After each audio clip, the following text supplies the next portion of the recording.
Welcome to the Way to Go podcast. I'm Bill McMinn and Steve Sargent. Now, we've been talking off air, and we talk about a lot of stuff. Me and Steve, we get going when we're together, as he's a good friend. So I do appreciate Steve, always the opportunity to joke around with you, tease you about stuff. Yeah. You're a real guy. You know, and I appreciate it. I do appreciate you coming in. Thank you. And, you know, we got to talk, too, just about where we've seen God working, whether I just heard a story about a man's brother having a vision to start a halfway house and how this halfway house over 3 decades has put 7 to 8 men that came out of drug addiction as pastors of churches now. And you were talking about a ministry you guys supported down in Guatemala where, wow, man, I mean, they're just doing great stuff for the Lord. And they're taking gang members and drug addicts and getting them cleaned up, and people are turning their lives over to Christ. I mean, there's a big work that's going around all over the world. Sometimes we think about our own lives and we think about what's going on and we got going on and we forget, man, God's just moving. He's working all over the place. He is moving. He's moving, and we can't ever lose focus on that. Right. You know, sometimes we get caught up. We major in minors. Oh, for and sure. Minor in majors. But when we look, the main thing is to keep the main thing the main thing. Right. If we can continue to spread the good news of Jesus Christ and see men and women's lives changed by Jesus Christ, it makes it all worth it. And that's what our job is. That's what we're supposed to be doing. Right. All the things that we do should be leading to that. Right. Well, I don't care what group we belong to, what our function or job is in ministry. It should all roads should lead to that. Right. We live in an extremely sensitive culture. Yes. And it's been like, man, it had to be, I would guess, over 10 years ago, and you start hearing about hate crimes, and if you said something the wrong way, and then, don't celebrate Christmas, and don't say the word on this campus. You can't have a secret Santa Claus because that might leave someone, that hurt somebody's feelings, and this and that and the other. And you said, of course, for us, people like us, where we've been picking on each other and teasing each other for years, like we grow up picking on each other, like, because that's just what guys do. It's like hard to wrap your mind, and I've really come to the conclusion, Steve, that in our world today, you keep the focus on Christ. I mean, don't say too much. You don't want to give your opinion too much on vaccines or masks or coronavirus or politics or whatever's going on. Like, you and I can talk about it all day privately, but then if I was posting on social media, I think I just need to keep the main thing the main thing. And if I had to do it all over again, I don't know if it'd be possible, but I'm saying if you could now let me go through a year and a half of COVID, take me back, put me at the beginning of it, I don't know if I would have ever said one dang word. Yeah. You know what I'm saying? I don't know that anything's really helpful, and people are super sensitive, if they're more timid about it than you are or whatever, and just, I don't know, man, because it just seems like we live in a world Yeah, that's true. So everything we say is, it's going to be scrutinized and picked apart. I think once the people that know us, know you, know me, when you say something, I always take that into consideration that if there are people listening, especially when you're in a setting like this, you can't see your listener. You don't know who's listening. Right. So I do want to be careful and prayerful how I word something. Right. Because my goal is not to make someone feel bad or, downtrodden, or beat them up. That's not what I'm trying to do. It may come off like that, though. Right. Well, Jesus said to the woman caught in adultery, I don't condemn you, but sin no more. That's right. So you want to call people, like Jesus Christ came, he befriended sinners, but he came to call them to repentance. And I think that when you look at the big picture of things, that's where we need to keep focused on what is Christ doing, because he's powerful. And we were talking about him moving and just operating all over the world. And here he is in this little town of Bethany. It's 2 miles from Jerusalem. They tried to stone him in chapter 10 for saying that he and the Father were one, and they understood that he was claiming to be God. And so they tried to stone him for that. They already told people to report him. Like, if you see him, report it, tell him to us, because we want to arrest him. Yeah. I mean, it's set up, for the crucifixion. I mean, you're getting right there and close to it. And yet he knows there's a person in need, and his friend has died, Lazarus, and he's come back to do the work of God. Yes. Even despite people saying they want to stone him, even despite, they wanted to cancel Jesus for sure. And he came, and it just said, once more deeply moved, he came to the tomb. It was a cave with a stone laid across the entrance. Take away the stone, he said. But Lord, said Martha, the sister of the dead man, by this time there's a bad odor. He's been in there 4 days. And Jesus said, did I not tell you that if you believe, you will see the glory of God? So and just believe, right? Just believe. He sees the resurrection and the life. And so they took away the stone. Then Jesus looked up and said, Father, I thank you that you have heard me. So, and when you say I have heard, that means in the past with continuing results. It's something that Jesus has already prayed about this before he got here. You have heard me. You've heard me at a point in the past. The results are continuing on into the present. And he said, I knew that you always hear me, but I said this for the benefit of the people standing here, that they may believe that you sent me. Then he had said this. Jesus called in a loud voice, or when he had said this, he called in a loud voice, Lazarus, come out. The dead man came out, his hands and feet wrapped with strips of linen and a cloth around his face. Jesus said to them, take off their gray clothes, let him go. Because he would have been wrapped, mummified, basically. I mean, not mummified, like not his internal organs removed, but like wrapped up in linens. It would have looked like a mummy to us. I mean, come waddling out there in all the grave clothes. So, I look at this thing and my goodness, if you don't believe in Jesus Christ after he raises a man from the dead, I don't know what in the world you're looking for. Prove that you're really the guy. Prove you're really the Messiah. Okay, the guy's been dead 4 days. Lazarus, come forth. Boom. Just calls his name and he comes out. Right. He comes out. Can you imagine, man, what a show, what a spectacle this was. They're all gathered around Mary and Martha. They're all looking to see. He's praying to heaven. They're like, there are probably some of them around there thinking, yeah, right. yeah, right. Yeah, he is. Yeah, he's not coming back. Watch this. He's about to get embarrassed. Oh, no. Lazarus gets right up, comes out. I wish we could have talked to him. We didn't. There's no Lazarus? recording. Yeah, when he came back, like. That would have been cool. Yeah. You have an interview with him. And what would you say? What would you want to know? Like, dude, where were you? Oh, yeah. Like, where was your spirit? What did it For look real? like? Yeah, what was it like? Yeah. What was it like? On the other side. Did you hear him when he called you? And all those things I would like to know, like from him. And he's, tell the story. I'm sure Mary and Martha probably spoke to him and his other friends, I'm sure, about his experience. And that's not a near-death experience. That's a death experience. Right. Well, you start off in this book in, chapter 2, making water to wine. Yeah. And changing the composition of what water is to make it something totally different, which is powerful. You're taking death and you're converting it back to life, which is absolutely humanly impossible for us. Sure.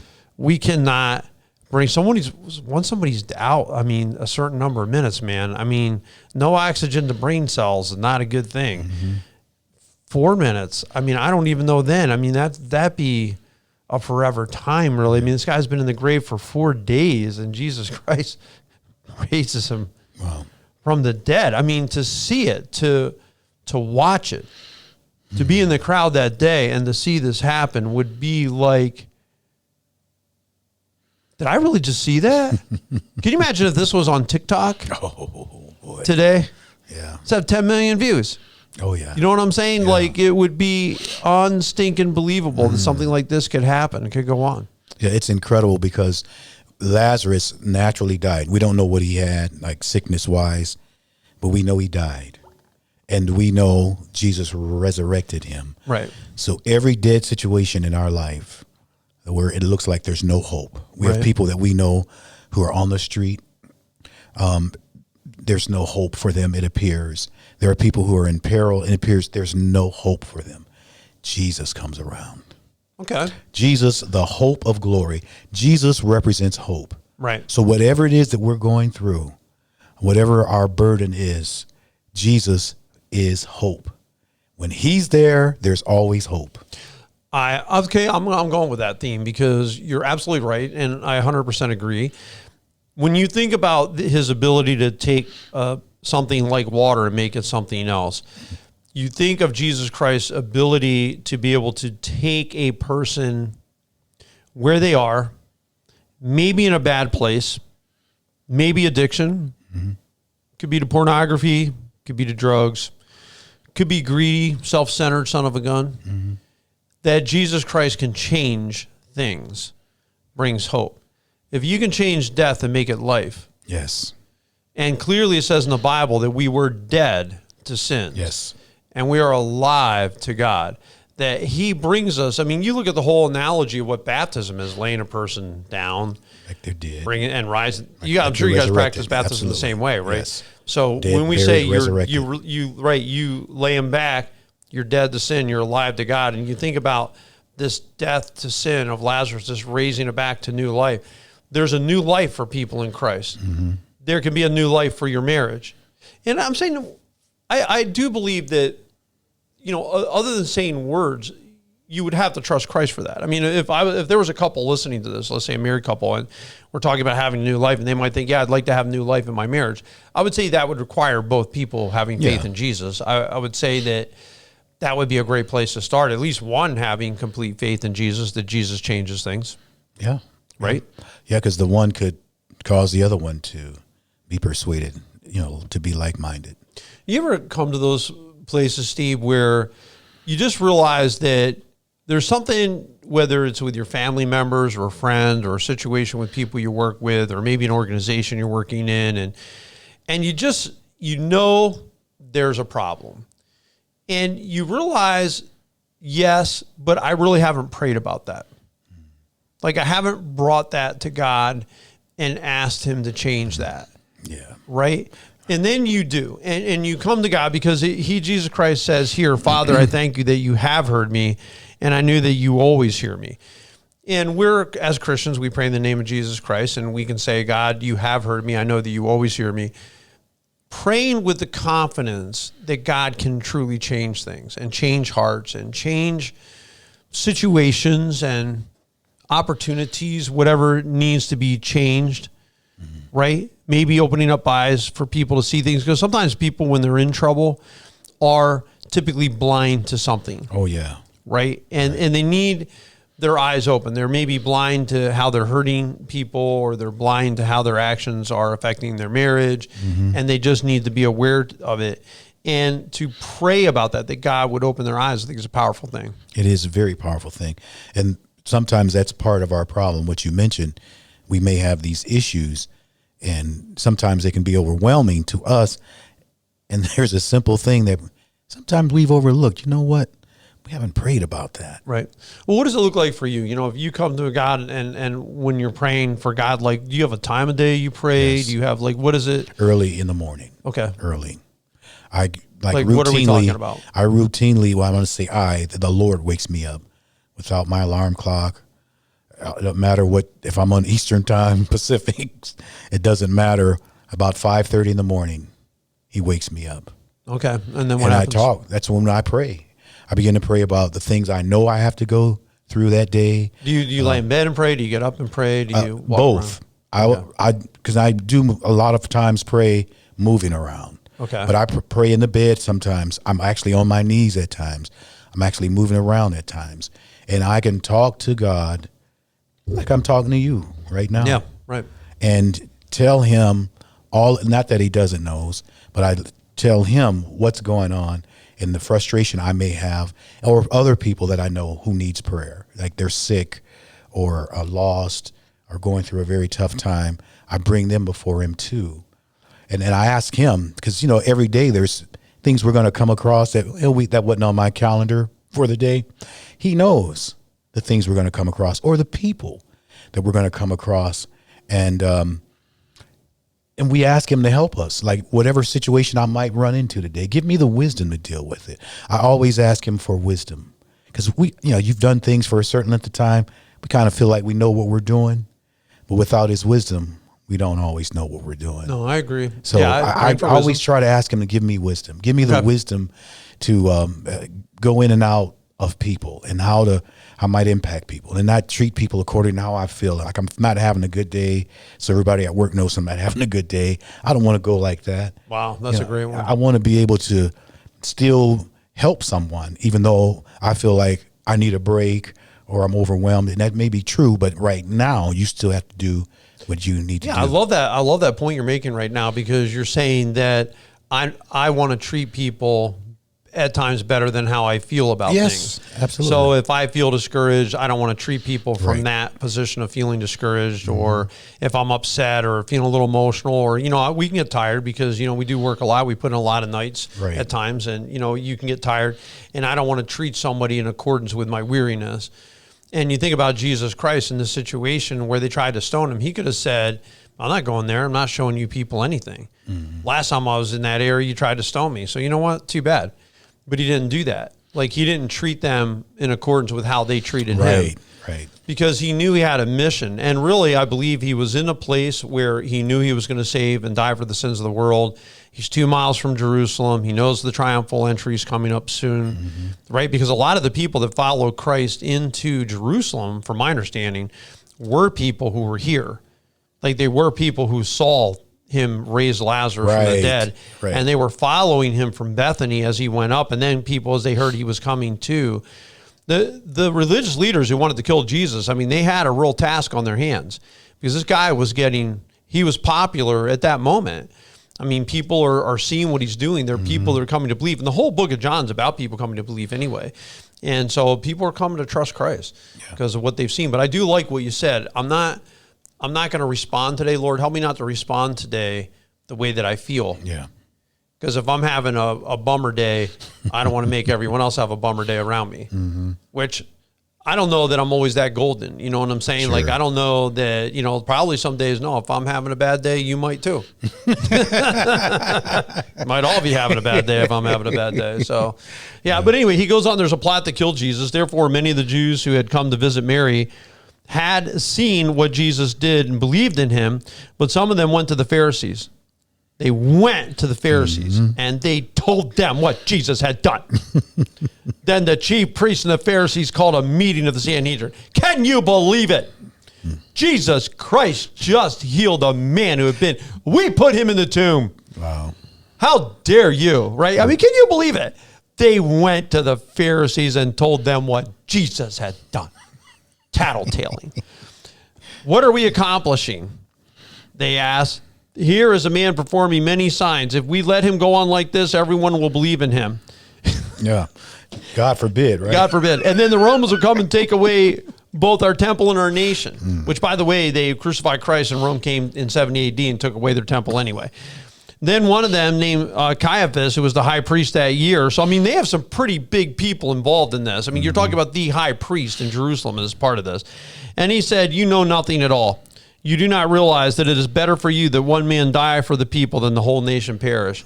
Wow, doesn't even know what he's saying. Better for you that one man die for the sinners. Jesus Christ came, he was that one man to die for the sins of the world. I mean, that's awesome in and of itself. And he did not say this on his own, but as a high priest that year, he prophesied that Jesus would die for the Jewish nation. And not only for that nation, but the scattered children of God, to bring them together and make them one. So from that day, they plotted to take his life.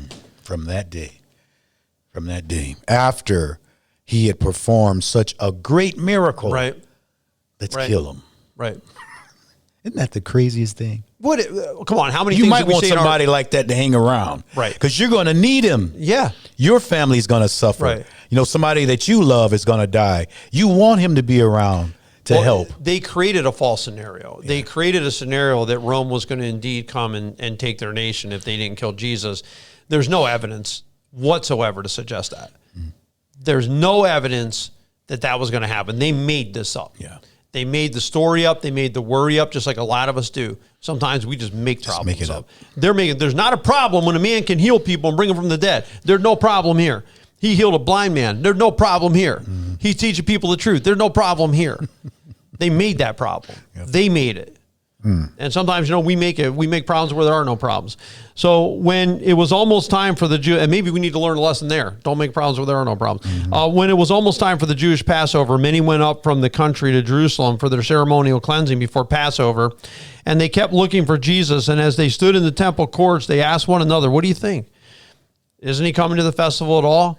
But the chief priests and Pharisees had given orders that anyone who found out where Jesus should report it, that they might arrest him. So now in the very next chapter is the triumphal entry.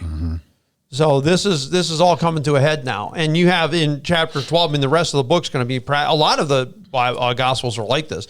A lot of time is spent on the last week of Christ's life. Yeah. Yep. So. Yep. What a mighty Jesus we have, who sacrificed so much for us. Right. And what I love about it what he did then, he's just as powerful now. Yes. He didn't lose his power because, that was 2,000 years ago. Right. And, like our food outdates, our cars outdate, everything we have almost outdates. There's bigger, better, faster, right. more convenient. Jesus Christ is the same yesterday, today, and forever. What he did for the world then, he's doing it right now. Right. What he did to change people's lives then, he's doing it right now. Right. He never stopped. It doesn't matter what our world is like. He never stopped being Jesus. Right. So never stop being a Christian. That's right. No matter how the world treats you. Yeah. No matter what's done to you. I just talked to a young lady. Let's put it that way. And she was telling me about drama at her school. And I reminded her, I said, nobody can dictate your behavior. You get to decide the person you want to be, no matter how they treat you. Yeah. No matter how they talk to you. And I even asked them about maybe a half hour later or so after we had the conversation, I went back and talked to them. I said, have you prayed about it? Now, this kid's 11. Have you prayed about it? And asked God to help you figure out this hard situation that you're having right now. Have you prayed about it? You don't have to be somebody else just because somebody else is doing something they shouldn't be doing. Yeah. And all of a sudden now you're going to be doing something you shouldn't be doing. You can be a Christian. Jesus Christ didn't change who he was. He always stayed that same person. That's true. So we want to stay followers of Christ no matter how we are treated. That's right. So we hope this show's been a blessing to you and helps you and gives you some great things to think about during this week. We appreciate you tuning in. Feel free, by the way. I mean, I'm sure there are share buttons, however you're listening to it. Share it with your friends. Share it out on, you can, I'm sure, message it to somebody. You can, text it to somebody. You can share it on Facebook, talk about it on Instagram, wherever. So we do indeed appreciate it. You all have a great, again, and a blessed week and a blessed day.